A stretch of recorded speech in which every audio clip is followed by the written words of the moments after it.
Hey everybody, my name is Daniel Marino, and this is Karate Thoughts. So this was supposed to be a weekly series.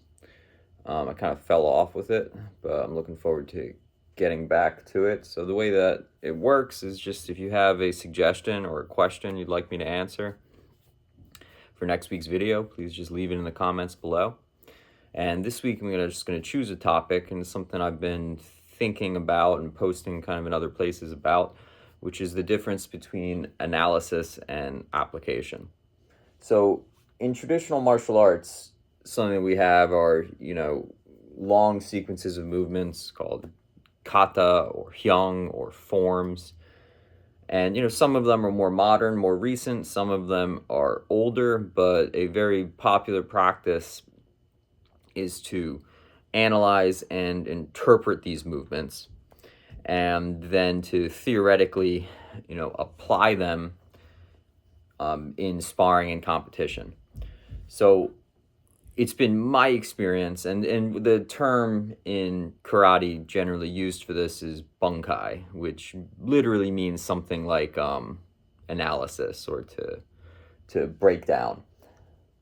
But it's been my experience learning a lot about this stuff that there is a tendency to conflate the analysis with the application. People will call things application that really are just interpretation.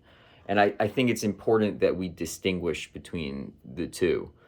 Um, in my opinion, the application is something that happens, in combat, whether it's simulated combat or actual combat, there has to be a live element to application. Otherwise, you're not really applying anything. Um, we can look at, a movement found in one of the forms, and we can interpret it. We can break down the movements, we can analyze it, we can interpret it, we can determine what we think it means, right? But none of that really is application. Once you come up with an interpretation, you need to take it and you need to apply it. And it's kind of the interpretation is really the easy part. It's the part where we can just come up with a hypothesis as to how something, can be used. But then to determine whether or not it's a functional technique, it's a functional interpretation, we need to actually use it. That's what application is. So I kind of pride myself on having an approach to this stuff that really focuses on actual application. I consider, controlled, relatively safe sparring to be the foundation of what I do. And all interpretations that I share and all things that I do are things that I'm doing in sparring.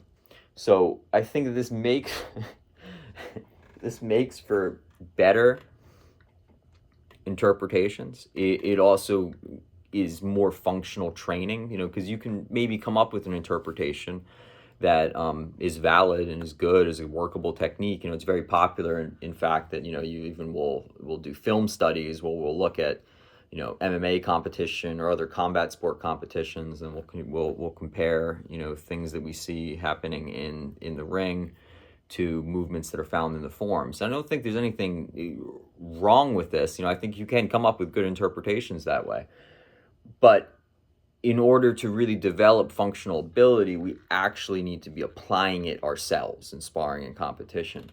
And even for the pure interpretation side of things, the if by by doing actual application, we're able to come up with better, more functional interpretations. When we do interpretation just by itself, there's going to be a tendency where we don't really know whether or not it's a functional, workable technique. I mean, we can do film study. I think that certainly is helpful for determining that as well. But even if you kind of come up with this good interpretation that has a basis in film study, or it's just has a very logical progression. It's an interpretation that I probably would personally like.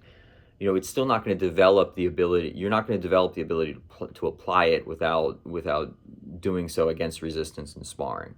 So, I hope that was clear to everybody. I just think that it is important that we are very clear about the distinction between these things in our mind, because I do think it makes our practice better. So thank you very much for listening. Again, if you have any comments about this topic, or you have any questions you'd like me to answer, or suggestions for new topics in next week's video, please leave them in the comments below. Appreciate it. Thank you.